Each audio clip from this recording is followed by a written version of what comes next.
केंद्रीय मंत्री रामकृपाल यादव ने वेस्ट एशिया में चल रहे तनाव और उसके भारत पर पड़ रहे असर को लेकर प्रतिक्रिया दी।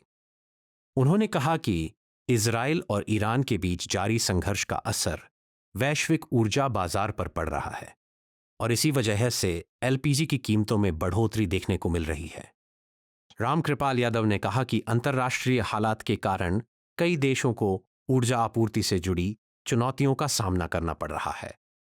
उन्होंने बताया कि जब भी मिडिल ईस्ट क्षेत्र में तनाव बढ़ता है तो तेल और गैस की सप्लाई चेन प्रभावित होती है, जिसका असर दुनिया के कई देशों की अर्थव्यवस्था पर पड़ता है। उन्होंने कहा कि भारत अपनी ऊर्जा जरूरतों के लिए काफी हद तक आयात पर निर्भर है, इसलिए वैश्विक स्तर पर किसी भी तरह की अस्थिरता का असर देश के बाजार पर पड़ सकता है। केंद्रीय मंत्री ने कहा कि सरकार स्थिति पर लगातार नजर रखे हुए है और ऊर्जा आपूर्ति को स्थिर बनाए रखने के लिए आवश्यक कदम उठा रही है। उन्होंने विश्वास जताया कि सरकार अंतर्राष्ट्रीय परिस्थितियों के बावजूद देश में आवश्यक ईंधन आपूर्ति को बनाए रखने के लिए प्रयासरत है। एलपीजी गैस की बढ़ोतरी, चूँकि इजराइल, ईरान, ये सब में संघर्ष चल रहा है, तो कुछ समस्या निश्चित तौर पर आई है, मगर भारत और राज्य की सरकार संयुक्त रूप से इन समस्याओं के निदान के लिए तत्परता के साथ काम कर रही है, ताकि उपभोक्ताओं को किसी तरह का कष्ट उठाना ना पड़े और नियमित रूप से गैस मिलता रहे और तेल इत्यादि भी मिलता रहे। सर, कालाबाजारी को लेकर क्या करेंगे? कालाबाजारी करने वाले लोगों को सरकार छोड़ेगी नहीं।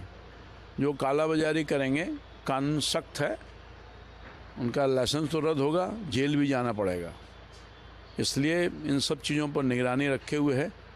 कोई अगर फ़ायदा उठाना चाहता है नाजायज़ ढंग से, तो उसका फ़ायदा सरकार का ये दायित्व बनता है कि जनता के हित में काम करे, और जनता के हित में जो काम करेगा सरकार उसको कभी छोड़ेगी नहीं और बर्दाश्त नहीं होगा, जो कालाबाजारी लोग करने वाले लोग हैं। बीजेपी सांसद दर्शन सिंह चौधरी ने अंतर्राष्ट्रीय हालात को लेकर चिंता जताते हुए कहा कि दुनिया इस समय कई चुनौतियों का सामना कर रही है। उन्होंने कहा कि वैश्विक स्तर पर चल रहे संघर्ष और तनाव की वजह से कई देशों की अर्थव्यवस्था प्रभावित हो रही है। दर्शन सिंह चौधरी ने कहा कि इन परिस्थितियों के बावजूद भारत ने मजबूत नेतृत्व के साथ आगे बढ़ने की कोशिश की है। उन्होंने प्रधानमंत्री नरेंद्र मोदी की नेतृत्व क्षमता की सराहना करते हुए कहा कि सरकार लगातार लोगों के हित में काम कर रही है। बीजेपी सांसद ने कहा कि सरकार का प्रयास है कि आम नागरिकों को न्याय और सुविधाएं मिलती रहें। उनके अनुसार सरकार विभिन्न क्षेत्रों में विकास और प्रशासनिक सुधारों के जरिए लोगों को बेहतर सेवाएं देने की दिशा में काम कर रही है। उन्होंने कहा कि अंतर्राष्ट्रीय चुनौतियों के बावजूद भारत ने कई क्षेत्रों में प्रगति की है और सरकार जनता की समस्याओं को हल करने के लिए लगातार प्रयास कर रही है। अंतर्राष्ट्रीय स्थिति बहुत भयावह है, लेकिन उसके बावजूद माननीय मोदी जी के नेतृत्व में लगातार देश की जनता के साथ न्याय और न केवल डीजल पेट्रोल की व्यवस्था, अन्य प्रकार की भी कोई दुविधा ना पड़ सके, इसके लिए लगातार प्रयासरत है। हमारी फॉरेन पॉलिसी बहुत मजबूत है और भारत सशक्त है। किसी भी, ये केवल चिंता करने का विषय नहीं है, ये सशक्तिकरण का विषय है। और भारत लगभग जितने % हमारा उन कंट्रीज से हमारा ऑयल आता है, उसकी पूर्ति हम अन्यंत्र जगह से कर रहे हैं। पंजाब के मंत्री हरदीप सिंह मुंडियन ने कांग्रेस नेता सुखपाल सिंह खैरा के सोशल मीडिया पोस्ट पर प्रतिक्रिया दी। उन्होंने कहा कि खैरा द्वारा इस्तेमाल किए गए शब्द बेहद निंदनीय हैं और इस तरह की भाषा सार्वजनिक जीवन में स्वीकार नहीं की जा सकती। मुंडियन ने कहा कि सुखपाल सिंह खैरा ने अपने सोशल मीडिया अकाउंट, खासकर फेसबुक पर बार बार ऐसे शब्दों का इस्तेमाल किया है जो राजनीतिक संवाद की मर्यादा के खिलाफ हैं। उन्होंने कहा कि लोकतंत्र में मतभेद होना स्वाभाविक है, लेकिन राजनीतिक नेताओं को अपनी भाषा और व्यवहार में संयम रखना चाहिए। पंजाब के मंत्री ने कहा कि सार्वजनिक मंचों पर की गई टिप्पणियों का समाज पर असर पड़ता है, इसलिए जिम्मेदार पदों पर बैठे लोगों को अपने शब्दों के चयन में सावधानी बरतनी चाहिए। उन्होंने कहा कि स्वस्थ लोकतंत्र के लिए जरूरी है कि राजनीतिक चर्चा सम्मानजनक और तथ्य आधारित हो। खैरा साहब की शुरू से आदत है झूठ बोलना, लोगों के बारे में।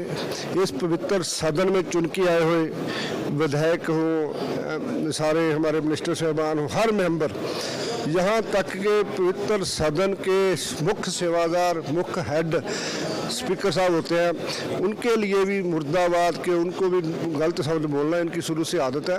कल इन्होंने जो बहनों माताओं के लिए गलत शब्द बोला है, जो बार बार बोला है और अपने फेसबुक अकाउंट में डाला है, तो बहुत इनकी निंदक है, बहुत गलत शब्द बोला इन्होंने। इसको कि इन लोगों को परमात्मा भूल चुका है। कहते तो हैं पवित्र सदन, बोलते हैं, मानते नहीं। अगर मानते हो तो पवित्र सदन में जो बहनों माताओं के लिए 1000 रुपये की, 1500 रुपये की गारंटी हमारे पार्टी सुप्रीम अरविंद केजरीवाल ने दी थी, मुख्यमंत्री सरदार भगवंत सिंह मान जी ने वुमेन डे वाले दिन उसको लागू किया, तो इनको शाबाश तो क्या देनी थी। इन्होंने उस पर सवाल किए, उल्टा हमारी बहनों माताओं को गलत बोला कि ये 1000 रुपये लेने वाली बहनें माताएं कहाँ सुर में जम पाएंगी। जहाँ तक हमारी बहनों के माताओं की कोख तक चला गया। इतनी घटिया राजनीति करने वाला मैं पहला आदमी इसको देख रहा हूँ। शिवसेना यूबीटी की सांसद प्रियंका चतुर्वेदी ने यूनिफॉर्म सिविल कोड यानी यूसीसी को लेकर अपनी प्रतिक्रिया दी है। उन्होंने कहा कि इतने महत्वपूर्ण कानून को लागू करने से पहले विभिन्न पक्षों और समुदायों से व्यापक सलाह मशविरा किया जाना चाहिए। प्रियंका चतुर्वेदी ने कहा कि यूसीसी जैसे मुद्दे पर सभी स्टेक होल्डर्स की राय लेना जरूरी है, ताकि समाज के हर वर्ग को साथ लेकर आगे बढ़ा जा सके। उन्होंने यह भी कहा कि किसी भी नीति को लागू करते समय यह सुनिश्चित किया जाना चाहिए कि इससे समाज में अनावश्यक ध्रुवीकरण न हो। सांसद के अनुसार शिक्षा संस्थानों और कैंपस के माहौल को भी ध्यान में रखना जरूरी है। उन्होंने कहा कि किसी भी नई नीति की आड़ में समाज में विभाजन पैदा नहीं होना चाहिए। प्रियंका चतुर्वेदी ने कहा कि लोकतांत्रिक व्यवस्था में संवाद और सहमति के आधार पर ही बड़े फैसले लिए जाने चाहिए। यूसीसी लागू करने से पहले बहुत सारे स्टेक होल्डर्स हैं जिनसे बात करने की ज़रूरत है और हर वर्ग को साथ में लेने की ज़रूरत है कि यूसीसी की आड़ में जैसे यूजीसी गाइडलाइंस हैं, यूजीसी गाइडलाइंस की आड़ में फिर से ध्रुवीकरण कैंपसेस पे लाए। ऐसा ना हो यूसीसी के आड़ में ये लोग और अपना राजनीतिकरण करें और इस तरीके का ध्रुवीकरण करें जो देश के लिए हानिकारक हो। तो सुप्रीम कोर्ट ने जिस मंशा से कहा है वो इक्वल लॉ के हिसाब से कहा है कि equal opportunities, equal law and it should be same for all. पर जहाँ तक हमने देखा है जो सरकार चल रही है, उन्होंने हर एक ही जो लॉ लेकर आए हैं वो इस हिसाब से लेकर आए हैं कि एक अच्छी मंशा होती है पर एग्जीक्यूशन ऐसा होता है जहाँ पे उनको पॉलिटिकल फ़ायदा हो। तो स्टेक होल्डर से डिस्कशन करने की ज़रूरत है और आने वाले समय में सबको कॉन्फिडेंस में लेकर कोई बदलाव लाना होगा तो लाने की ज़रूरत है। कांग्रेस सांसद सुखदेव भगत ने यूनिफॉर्म सिविल कोड यानी यूसीसी को लेकर चल रही चर्चा पर अपनी प्रतिक्रिया दी। उन्होंने कहा कि भारत एक बेहद विविधता वाला देश है, जहां हजारों भाषाएं, बोलियां और अलग अलग सांस्कृतिक परंपराएं मौजूद हैं। सुखदेव भगत ने कहा कि देश में 10,000 से अधिक बोलियां बोली जाती हैं और कई एथनिक ग्रुप तथा कम्युनिटी अपनी अपनी परंपराओं और रीति रिवाजों के अनुसार जीवन जीते हैं। उन्होंने खास तौर पर आदिवासी समुदाय का जिक्र करते हुए कहा कि वहां पारंपरिक कानून और सामाजिक व्यवस्था आज भी महत्वपूर्ण भूमिका निभाते हैं। कांग्रेस सांसद ने कहा कि यूसीसी जैसे विषय पर चर्चा करते समय इन सभी सामाजिक और सांस्कृतिक पहलुओं को ध्यान में रखना बेहद जरूरी है। उन्होंने कहा कि किसी भी कानून को लागू करने से पहले यह सुनिश्चित किया जाना चाहिए कि वह देश की विविधता और विभिन्न समुदायों की परंपराओं का सम्मान करे। उनके अनुसार लोकतंत्र में किसी भी बड़े फैसले से पहले व्यापक संवाद और सहमति बनाना जरूरी होता है। देखिए, मैं समझता हूँ कि भारत का कॉन्स्टिट्यूशन जो है, जो कॉन्स्टिट्यूशनल प्रोविजन है, मैं समझता हूँ कि 10,000 से ज़्यादा यहाँ डायलेक्ट्स हैं, रिलीजन है, सेक्ट हैं। तो जो, और विशेषकर मैं ट्राइबल की बात करना चाहूँगा, जहाँ कस्टमरी लॉ है, या नॉर्थ ईस्ट में देखें पैट्रिलिनियल फैमिली वहाँ पर है, वहाँ पर मैट्रिलिनियल फैमिली वहाँ है, इधर पैट्रिलिनियल है, उधर मैट्रिलिनियल है, ऐसे बहुत सारी चीज़ें हैं। तो क्या इन चीज़ों को कौन देखेगा, कैसे होगा, उनके इंटरेस्ट को कौन प्रोटेक्ट करेगा, कस्टम को कौन प्रोटेक्ट करेगा? तो जो महत्वपूर्ण चीज़ है, जैसे मैं समझता हूँ सीआरपीसी है, आईपीसी है, वो तो यूनिफॉर्म है, लेकिन अदर देन जो बहुत सारी चीज़ें, तो वो एक उनकी जो अपनी व्यवस्था, अपनी जो परंपरा है, अपने जो कस्टम्स है, उस पर कोई प्रभाव ना हो, ये महत्वपूर्ण है। इसलिए हमने कहा कि ये कोई हल्की बातें नहीं, इसे बहुत गंभीरता से एक अध्ययन करने के बाद, उसमें मैं समझता हूँ कि एंथ्रोपोलॉजिकल जो स्टडी करते हैं या सोशियोलॉजी में जो पढ़ते हैं, उन सारे चीज़ों को बिंदुवार देखते हुए भी कोई नीति बनानी चाहिए। बिहार के डिप्टी मुख्यमंत्री विजय सिन्हा ने पश्चिम बंगाल की मुख्यमंत्री ममता बनर्जी पर तीखी टिप्पणी की। उन्होंने कहा कि ममता बनर्जी इस समय राजनीतिक दबाव और सत्ता खोने के डर से परेशान दिखाई दे रही हैं। विजय सिन्हा ने आरोप लगाया कि ममता बनर्जी लगातार संवैधानिक संस्थाओं का अपमान कर रही हैं।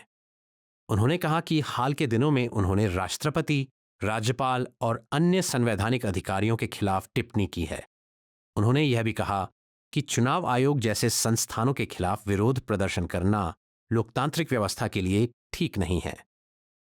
बिहार के डिप्टी मुख्यमंत्री ने कहा कि लोकतंत्र में संवैधानिक संस्थाओं का सम्मान करना सभी राजनीतिक दलों की जिम्मेदारी है।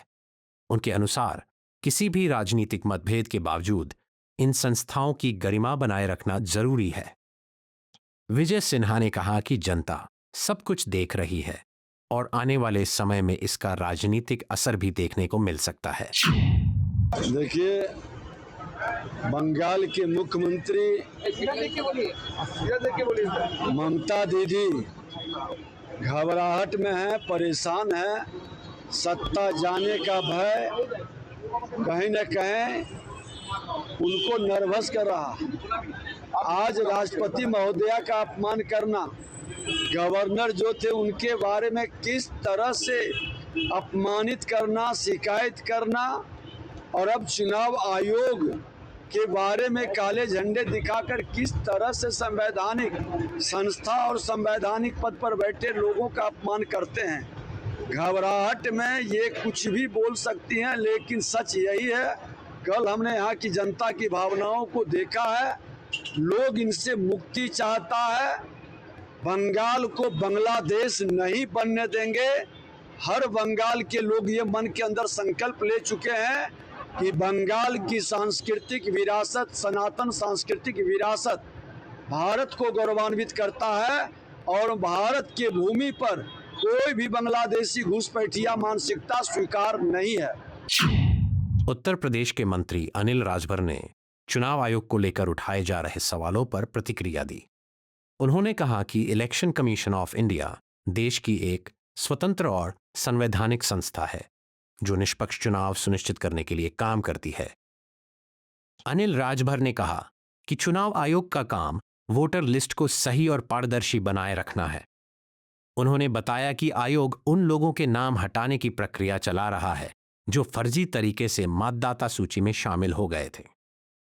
उन्होंने कहा कि कुछ मामलों में ऐसे लोगों के नाम भी पाए गए हैं जो देश के बाहर रहते हैं या दूसरे देशों के नागरिक हैं, लेकिन उनके नाम वोटर लिस्ट में दर्ज हो गए थे। मंत्री ने कहा कि चुनाव आयोग ऐसे नामों को हटाकर चुनाव प्रक्रिया को साफ और पारदर्शी बनाने की कोशिश कर रहा है। उन्होंने कहा कि इस प्रक्रिया को गलत तरीके से पेश करना उचित नहीं है और सभी राजनीतिक दलों को चुनाव आयोग की भूमिका का सम्मान करना चाहिए। बस एक ही कुत्सित प्रयास है चुनाव आयोग को कटघरे में खड़ा करना। चुनाव आयोग जो फर्जी वोटरों को वोटर लिस्ट से बाहर कर रहा है, देश के बाहर के लोग, दूसरे देशों के लोग जो वोटर लिस्ट में घुस गए हैं उनको चुनाव आयोग बाहर कर रहा है, तो ऐसे लोग तो घबराएंगे ही जो ऐसे मतदाताओं के सहारे राजनीति में खड़े हैं। उनका फ्रस्ट्रेशन हम लोग समझ सकते हैं, उनका विरोध हम लोग समझ सकते हैं, लेकिन सच्चाई भी देश को पता है, सब लोग जानते हैं, उनके चिल्लाने से कुछ होने वाला नहीं है। चुनाव आयोग अपने कार्यक्रम को आगे चलाए, हम सब लोग, पूरा देश उनके साथ खड़ा है। कांग्रेस नेता सुरेंद्र राजपूत ने अयोध्या राम मंदिर को लेकर दिए गए बयान पर प्रतिक्रिया दी। उन्होंने कहा कि किसी को भी यह अधिकार नहीं है कि वह तय करे कि कौन मंदिर जाएगा और कौन नहीं। सुरेंद्र राजपूत ने कहा कि मंदिर जाना हर व्यक्ति की व्यक्तिगत आस्था और विश्वास का विषय है। उन्होंने मध्य प्रदेश के मुख्यमंत्री मोहन यादव के बयान पर प्रतिक्रिया देते हुए कहा कि क्या किसी को मंदिर जाने के लिए किसी से अनुमति लेनी पड़ेगी। कांग्रेस नेता ने आरोप लगाया कि कुछ राजनीतिक दल धर्म के मुद्दों का इस्तेमाल वोट बैंक की राजनीति के लिए करते हैं। उन्होंने कहा कि सनातन धर्म का असली संदेश सहिष्णुता और आस्था की स्वतंत्रता है, इसलिए किसी की धार्मिक आस्था को राजनीति से जोड़ना सही नहीं है। सुरेंद्र राजपूत ने कहा कि धर्म को राजनीति से दूर रखना चाहिए और लोगों को अपनी आस्था के अनुसार पूजा करने की स्वतंत्रता मिलनी चाहिए। मंदिर क्या आपसे पूछ के जाएंगे? मोहन यादव जी, कांग्रेस के नेता सुरेंद्र राजपूत भी हैं। हम तो नहीं शर्माते, हम तो सनातन धर्मी हैं। लेकिन हाँ, सनातन धर्म के नाम पर वोट का व्यापार नहीं करते हैं आपके तरीके से। हम सनातन धर्म के नाम पर चंदा चोरी नहीं करते हैं। हम सनातन धर्म के नाम पर मस्जिदों के नीचे मंदिर नहीं खोजते हैं। हम सनातन धर्म को धर्म मानते हैं, सनातन धर्म को आस्था का विषय मानते हैं। अगर आप इतने बड़े सनातन धर्मी हैं मोहन यादव जी, तो परम पूज्य शंकराचार्य जी के पक्ष में कुछ बोलिए ना। जिस तरीके से उनका अपमान हो रहा है, सनातन धर्म का अपमान हो रहा है, उत्तर प्रदेश की भाजपा और केंद्र की भाजपा सनातन धर्म का अपमान कर रही है, उस पर कुछ बोलिए। लेकिन आप लोग वोटों के व्यापारी हैं, आप लोग नीच किस्म की राजनीति करते हैं। आप लोगों को सनातन धर्म की तरफ से पाप भी लगेगा, श्राप भी लगेगा और नरक जाएंगे। आपको यह वीडियो पसंद आया हो तो इसे लाइक करें, हमारे चैनल को सब्सक्राइब करें।